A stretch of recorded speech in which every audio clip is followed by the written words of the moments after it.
Home is supposed to be the one place where we're safe, a barrier between us and the chaos outside. But what happens when that barrier fails? When the locks we trust don't matter and something or someone slips inside without warning? It's a thought most people shove to the back of their minds. Yet for those who've lived it, the memory never fades. The creak of a floorboard, a whisper in the dark, the sudden realization that you are not alone. Those moments can shatter the very idea of safety forever. The bathroom guest. Damien, who was a 19-year-old college student at the time, was living at home with his parents. He worked a part-time job at a gas station on the weekends, which meant his Friday nights were usually pretty routine. He'd finish his last class, head straight to his shift, and then drive home around 11 p.m. or so. His parents were often out on Friday nights, so he was used to coming home to an empty, dark house. One particular Friday, Damien pulled into his driveway, and just as he expected, the place was completely dark. He had his mountain bike in the back of his truck that he needed to put away, so he pulled it out and rode it down the driveway and around to the back of the house where the storage shed was. As he was shutting the shed door, he glanced up at the house, and that's when he noticed it. The bathroom light on the second floor was on. He hadn't noticed the light on when he drove up or as he passed the side of the house, so he figured one of his parents must have come home. He went to the back door, unlocked it, and stepped inside. The house was quiet. He opened his mouth to call out, "Mom? Dad?" But a strange, quiet feeling in his gut told him to stop. He couldn't explain it, but it was just a gut feeling that something wasn't right. He went up the few steps from the den to the main floor, and he could see the light from the upstairs hallway seeping through the crack at the bottom of the bathroom door. He went up the stairs, still listening, and called out again, "Mom? Dad?" No response. He figured maybe his mom was in the bathtub and couldn't hear him. He was a lot closer now, standing right in front of the closed bathroom door. He could see a faint light coming from underneath it. He called out again, "Hello? Is anyone in there?" Still nothing. He tried the doorknob. It was locked. He was just about to call out one more time when his cell phone in his pocket started ringing, making him jump. It was his dad. Damien went downstairs to answer it, figuring he'd ask his dad about why his mom was home and not answering him. His dad sounded a little drunk, just like he usually did on Friday nights, and he was checking in to make sure Damien made it home okay. As Damien walked back up the stairs, he asked, "Hey, why did you guys come home? And why did you leave Mom upstairs and not say anything?" His dad sounded confused. "What are you talking about? Your mother's right here beside me." Damien stopped dead in his tracks. He was back at the bathroom door. He stared at the small gap at the bottom of the door, and as he was listening to his dad on the phone, he noticed two distinct dark shadow outlines of feet standing right there, facing the door. He was so close he could have reached out and touched them. His heart started pounding in his chest. He was holding his phone to his ear, listening to his dad, who was still talking, but all he could hear was his own panicked breathing. He did the only logical thing he could think of. He hung up on his dad, sprinted down the stairs, and ran out the back door as fast as he could. He hid in the bushes by the side of the house, terrified. He looked up at the bathroom window, and he saw the light turn off. He immediately called the police and explained the situation. 10 minutes later, police cars pulled into the driveway. They swept the entire house and found nothing. The police told Damien that maybe the light was just a glitch, or maybe it was on all along and he just didn't notice it. But Damien knew what he saw. He saw the light turn on, and he saw the shadows of feet under the door. He didn't know who was in his house that night or what they wanted, but he knew one thing for sure. He was never again going to walk into an empty house without making sure it was actually empty. The Farmhouse Basement. Ted was 16 years old at the time and living with his father and younger brother Andrew at a remote farmhouse in rural Washington state. The property was massive, with acres of trees and a long, secluded driveway. Their house was small but cozy, with a main floor and a basement where Ted would often hang out. One evening, Ted was riding his bike back from a friend's house, coasting down the long, winding driveway that led to his home. He pulled into the barn where they kept their bikes, and as he walked toward the house, something caught his eye. The old wooden doors leading to the basement were wide open. His dad's truck wasn't in the driveway, and his little brother Andrew was usually inside playing video games. Ted figured Andrew must have left the doors open for some reason. He walked over, stepped down into the dark basement, and noticed none of the lights were on. "Andrew," he called out, "you down here?" A moment later, Andrew's voice called back from upstairs. "No, I'm up here. You home?" Ted was a little annoyed. He walked down the rest of the stairs and found the light switch, flipping it on. Andrew came rushing down, his face a little pale. The moment the light flickered on, Andrew's eyes widened. "Do you smell that?" Andrew asked, holding his nose. "It stinks down here." Ted didn't smell anything out of the ordinary, but he was more concerned with the open doors. "Why did you leave the basement doors open?" he asked, a little accusatorially. "I didn't," Andrew said, his voice firm. "I haven't been down here all night. I've been in the living room playing on my PlayStation." Ted didn't believe him at first, but Andrew's panicked expression made him pause. He swore up and down that he hadn't touched the doors. That's when the gravity of the situation hit them. If Andrew hadn't opened the doors, then who had? And why? A wave of cold dread washed over Ted as he considered the possibility that someone had been in their house. The two brothers started searching the basement, looking in every corner behind the furnace and under old boxes. They found nothing. Andrew insisted that if someone had come upstairs, he would have heard them, and the house was small enough that he was probably right. Relieved, Ted decided it was safe. He settled down on the old couch in the basement, picked up the remote, and turned on the TV. As he got comfortable, he noticed something was off. The couch felt strange, less soft than it usually was. He shifted, feeling a hard, lumpy object beneath the cushion. He thought it was just the remote or something, but when he reached under, his fingers brushed against something cool and firm. Curiosity gave way to unease. He got up and lifted the entire cushion. A choked-off gasp escaped his throat. Stuffed into the cavity beneath the cushions was the body of a man, his eyes wide and vacant. Ted screamed, a raw, primal sound that echoed through the small basement. He scrambled backward, then turned and ran, shoving his little brother out of the way as he flew up the stairs. He slammed the basement door shut and locked it, fumbling with the deadbolt with shaking hands. It took him several minutes to calm down enough to call the police. When they arrived, they confirmed his horrifying discovery. The man was their closest neighbor, George. He was a friendly old man who lived about a mile down the road. The police also told them that George's wife had been reported missing just a few days prior. The news was a gut punch. Ted and his family had no idea why anyone would target them or their neighbor, and as far as they knew, the person responsible was never caught. The image of that man's face, staring up at him from inside the couch, has never left Ted. It's a constant reminder that no matter how isolated you think you are, you can never truly be safe. The slow steps. Edward Gallo, who was 24 years old at the time, had just bought a small house in a rural part of Virginia, and he would often have his girlfriend Sarah stay over on the weekends. It was a Friday night, and Ed had been trying to get in touch with Sarah all day. He had called and texted her with no response, which was unusual for her. He was starting to get a little worried, so he tried calling her again, and when she didn't answer, he left a voicemail. He sighed, convinced she was either busy or maybe losing interest. As he was getting up to go get a drink, he heard a sound from downstairs, the unmistakable sound of a door closing. A wave of relief washed over him. He figured Sarah must have decided to surprise him after all.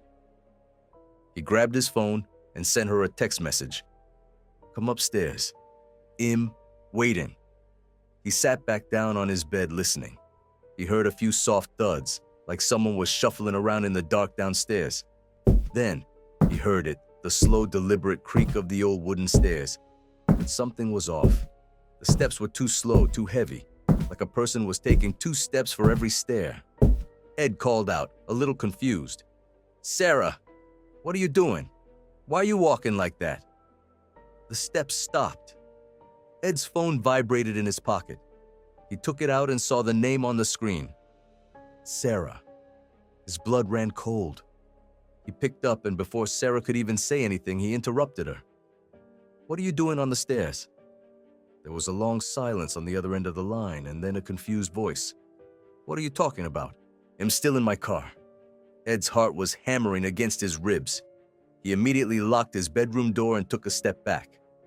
The moment he heard the click of the deadbolt, the doorknob began to slowly turn, then shake, as if someone was desperately trying to get in. In a moment of pure panic, Ed yelled at the top of his lungs, "Get out of here! I'm calling the police!" The turning stopped. He heard a rustling sound, then the frantic sound of footsteps running down the stairs. The front door of the house slammed shut. Ed raced to the window and looked out. Across the street on the other side of the road, a tall, shadowy figure stood motionless under the dim glow of a streetlight. The man was wearing a dark dress shirt and what looked like torn jean shorts. He was facing the house, and even from that distance, Ed could make out a disturbing sight. The man was smiling, a wide, malevolent grin, staring directly at him. After a few more seconds, the man turned and jogged into the woods behind the house, disappearing into the darkness. Ed never saw him again, and the police found no signs of a break-in or any evidence of a person being on his property. Ed still lives in that house, but he says he has never been able to get that man's smile out of his head. He's a constant reminder that no matter where you are or how safe you feel, you're never truly alone. The new house. Who had just moved into a new house in a quiet suburban neighborhood, was excited about the change. It was a nice 2-story home with a big backyard, perfect for him and his golden retriever, Max. The first few weeks were great. He was still unpacking boxes, but he loved the feel of the place. One evening, about a month after he moved in, he was in the living room watching a movie. It was around 10:30 p.m., and he was the only one home. Max was asleep on the rug by the couch. Alex had just gotten up to grab a drink from the kitchen when he heard a noise from upstairs. It sounded like a creak, like someone stepping on a loose floorboard in the hallway outside his bedroom. He froze, his hand on the refrigerator door. He knew the house was old, so he tried to convince himself it was just the house settling. Old houses make noises, right? He went back to the living room and sat down, but his mind was racing. He kept an eye on the stairwell. A few minutes later, he heard it again. A distinct slow creak, followed by another. This time, it was closer to the stairs. Max, who was usually a sound sleeper, lifted his head and let out a low growl. Alex's heart started to pound. He reached for his phone on the coffee table. He was about to call his friend to ask if the sounds were normal for an old house, when he heard a quiet, almost inaudible scrape coming from the top of the stairs. It sounded like a foot being dragged. He didn't wait to hear another sound. He grabbed Max's leash, which was hanging on a hook by the door, and with one hand, he unlocked the back door and pushed his dog outside. Max whimpered, but Alex didn't have time to explain. He went back inside, grabbed a baseball bat from the closet, and stood by the bottom of the stairs, adrenaline coursing through his veins. He listened, holding his breath, but the house was silent. He waited for what felt like an eternity, his grip tightening on the bat. Suddenly, he heard a loud thud from his bedroom closet, followed by the muffled sound of a person coughing. He knew then that he wasn't alone. He backed away slowly, his eyes locked on the stairs. He crept to the front door, unlocked it, and ran out onto the front lawn. He sprinted around to the backyard to get Max, who was barking hysterically at the back door. He grabbed him and ran down the street to a neighbor's house, calling 911 on the way. The police arrived a few minutes later and went inside the house with their guns drawn. They found no one. Alex was shocked. They told him that they had searched every room and closet and there was no one there. They suggested it could have been a wild animal, or maybe he was just hearing things. Alex knew that wasn't true. He knew what he heard, and he knew it was a person. The next day, as he was still on edge, he decided to do a more thorough search of the house on his own, just to be sure. He went up to his bedroom and looked in the closet. The closet door was slightly ajar, just as it had been the night before. But when he opened it, something caught his eye. A small, neatly folded piece of paper was lying on the top shelf. He picked it up and unfolded it. On the paper, written in a shaky, almost childlike handwriting, were the words, "I knew you were there. He immediately went to the police with the note, but they told him it was most likely a prank or a misunderstanding. To this day, Alex doesn't know who was in his house that night or how they got in, but he can't shake the feeling that they're still out there, just watching and waiting for their next chance.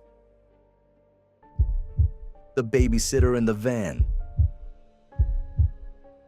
There was a young woman named Sarah who was 17 at the time. She was babysitting for a family she had worked for a few years, a couple with 2 kids, ages 5 and 9. The parents were out for a dinner party, and Sarah was in the living room watching a movie on the couch. The kids were fast asleep upstairs. Around 11 p.m., the doorbell rang. Sarah was confused. She wasn't expecting anyone, and the parents weren't due home for another hour. She peered through the peephole and saw a delivery man standing on the porch holding a large box. He was wearing a uniform from a local pizza place she had never heard of. She told him through the door that she hadn't ordered anything, but he just shrugged and said the order was for this address. Sarah was hesitant. She told him that she wasn't going to open the door, but the man insisted. She thought maybe the parents had forgotten they had ordered a pizza, so she went to the window to get a better look. She saw a white van parked at the end of the driveway, the passenger door ajar. The delivery man saw her at the window and started yelling at her to open the door. That's when her gut told her something was wrong. His eyes were wide and frantic, and he kept looking over his shoulder at the van. Suddenly, a second man, tall and lanky, emerged from the van and started walking toward the house. Sarah's blood ran cold. She didn't have time to think. She ran to the kitchen, grabbed a knife from the block, and ran to the back of the house. She unlocked the back door and slipped out, her heart pounding in her ears. She heard the delivery man on the porch start to pound on the front door, and she could hear the other man approaching from the side of the house. She ran into the woods behind the house, her bare feet getting scraped up by thorns and sticks. She heard the front door slam open, and then a few seconds later, she heard someone yell, "She's out back!" She didn't look back. She just kept running, praying the thick forest would hide her. She hid behind a large oak tree and called 911. She told them everything, her voice shaky and frantic. The dispatcher told her to stay on the line and that help was on the way. She listened as the men searched for her, their flashlights cutting through the darkness. She could hear them calling her name, their voices getting closer. "Sarah! Come on, we just want to talk!" one of them yelled. She stayed silent, her body trembling. Finally, she heard a car pull up in front of the house, and the men's voices went quiet. She saw 2 sets of flashlights move toward the house, and then a few minutes later, she heard the police radios. The police found the kids in their beds safe and sound, but the 2 men had vanished. The police determined that the 2 men were part of a known human trafficking ring that would often use fake delivery orders to get people to open their doors. The parents of the kids had no idea what had happened until Sarah told them. She never babysat again, and she learned a valuable lesson that night. Never trust a stranger, and always listen to your gut. No matter how much you want to believe, they're harmless. The missing key. Lauren was 26 and had just moved into her very first apartment. It was a cozy 1-bedroom on the 2nd floor of a 4-unit building in a quiet part of town. The building felt safe, and she had a good relationship with her neighbors. One night after a long day at work, Lauren came home and was digging through her purse for her keys. She was almost at her front door when she realized her apartment key was missing. She knew she had used it that morning, so she figured it must have fallen out somewhere. She checked her car and retraced her steps from the parking lot, but there was no sign of it. Feeling a bit stressed, she called the apartment manager, who gave her a spare key and told her to get a replacement made in the morning. She thanked him and went inside.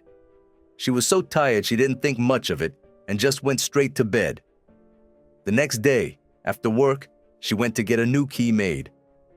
When she got back to her apartment, she noticed something wasn't right. The small wooden stool she kept in the entryway to put her shoes on was moved slightly to the left, leaning against the wall. She always kept it centered. Her heart started to beat a little faster. She went into her bedroom and found her closet door slightly ajar. She always kept it closed. She tried to rationalize it. Maybe she had just forgotten to close the door that morning, or maybe she had bumped the stool when she was leaving. But a cold, creeping sense of dread started to wash over her. She called her best friend, who told her she was probably just being paranoid and that she should check the door locks. She did, and they were all locked. She was starting to feel a little silly when she noticed a small folded piece of paper on her nightstand. It was a note, and it was written in a dark, shaky handwriting she didn't recognize. She picked it up, her hands trembling. On the note were the words, "Found your key. Hope you don't mind that I let myself in." Lauren dropped the note and ran out of her apartment, screaming. She ran to her neighbor's apartment and started banging on the door. Her neighbor, a kind older woman, opened the door and let her in, calling the police. The police searched the apartment but found nothing. There were no signs of forced entry, no fingerprints, no evidence of anyone being there. They told her that it was likely a prank and that she should change her locks just to be safe. She did, but she never felt safe again. To this day, she doesn't know who was in her apartment that night or how they got in.